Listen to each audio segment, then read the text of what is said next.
Assalamualaikum warahmatullahi wabarakatuh.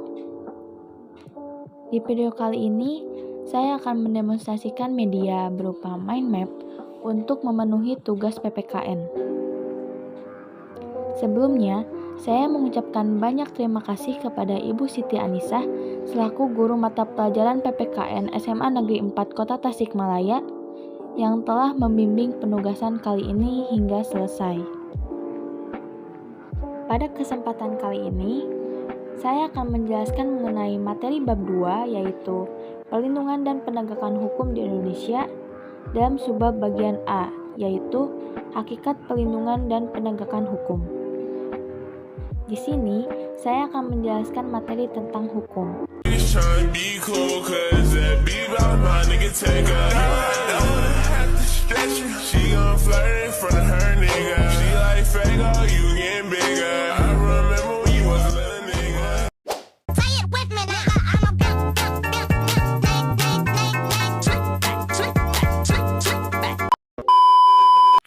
Sebelumnya, apa kalian tahu apa itu hukum?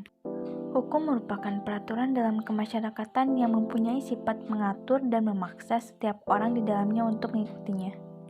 Adapun pengertian hukum menurut beberapa ahli, di antaranya yang pertama menurut Aristoteles.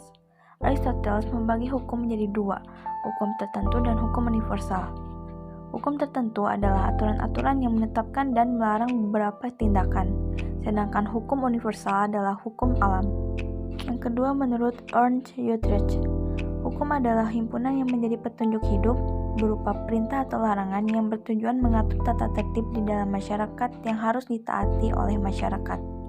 Yang ketiga menurut Immanuel Kant, hukum ialah keseluruhan syarat yang dengan ini kehendak bebas dari orang yang satu dapat menyesuaikan diri dari kehendak bebas dari orang lain, menuruti peraturan hukum tentang kemerdekaan. Menurut Profesor Mr. Dr. L.J. Van Apeldoorn mengungkapkan tujuan hukum ialah mengatur pergaulan hidup manusia secara damai. Adapun ciri-ciri hukum.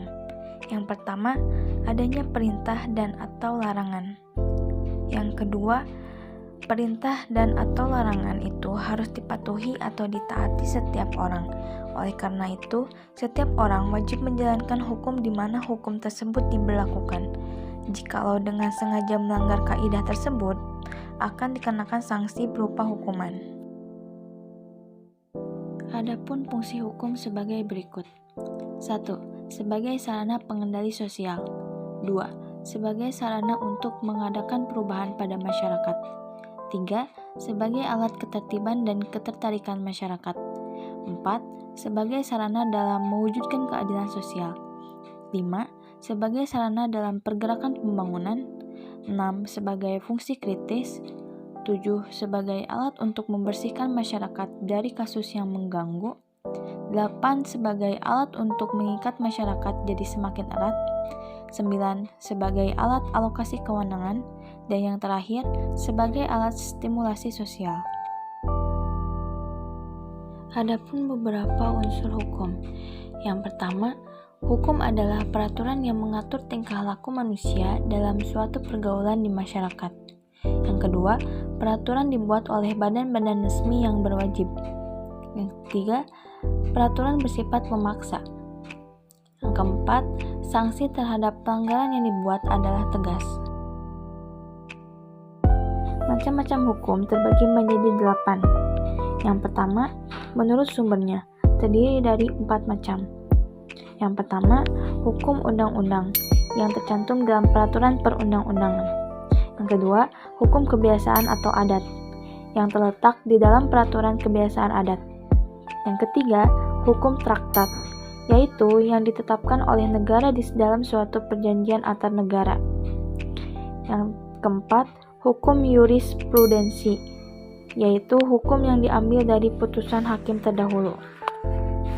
Yang kedua, menurut bentuknya. Ada 2. Yang pertama, hukum tertulis, terdiri dari yang dikodifikasi dan yang tidak dikodifikasi.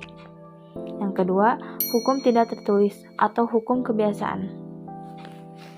Yang ketiga, hukum menurut tempat berlakunya, terbagi menjadi 4, Yang pertama, hukum nasional, berlaku di dalam suatu negara.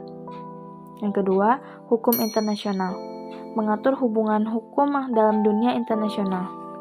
Yang ketiga, hukum asing, yang berlaku dalam negara lain. Yang keempat, hukum gereja, kumpulan norma yang ditetapkan gereja untuk para anggotanya. Yang keempat, hukum menurut waktu berlakunya, terbagi menjadi 3. Yang pertama, ius constitutum, atau hukum positif, yaitu hukum yang berlaku saat ini bagi suatu masyarakat tertentu dalam suatu daerah tertentu. Yang kedua, ius constituendum, yaitu hukum yang diharapkan berlaku pada waktu yang akan datang.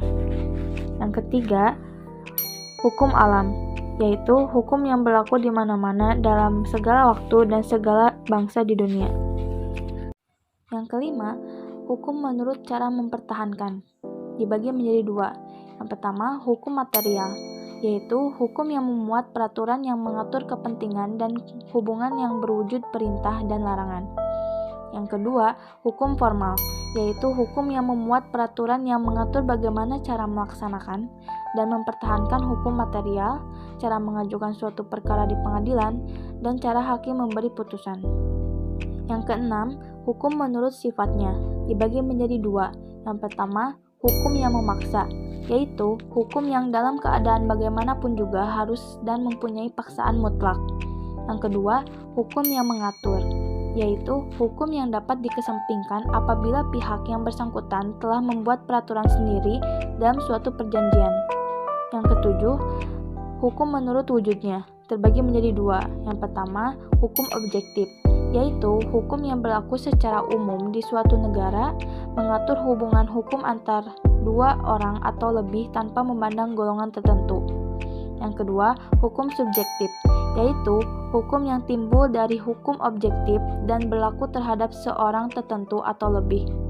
Dan yang terakhir, hukum menurut isinya, terbagi menjadi 2. Yang pertama, hukum private atau hukum sipil, yaitu hukum yang mengatur hubungan antara orang yang satu dengan yang lain, menitik beratkan pada kepentingan perseorangan. Yang kedua, hukum publik atau hukum negara, yaitu hukum yang mengatur hubungan negara dengan alat perlengkapan atau hubungan negara dengan perseorangan. Sekian demonstrasi yang dapat saya sampaikan. Semoga teman-teman bisa mengerti apa yang saya sampaikan.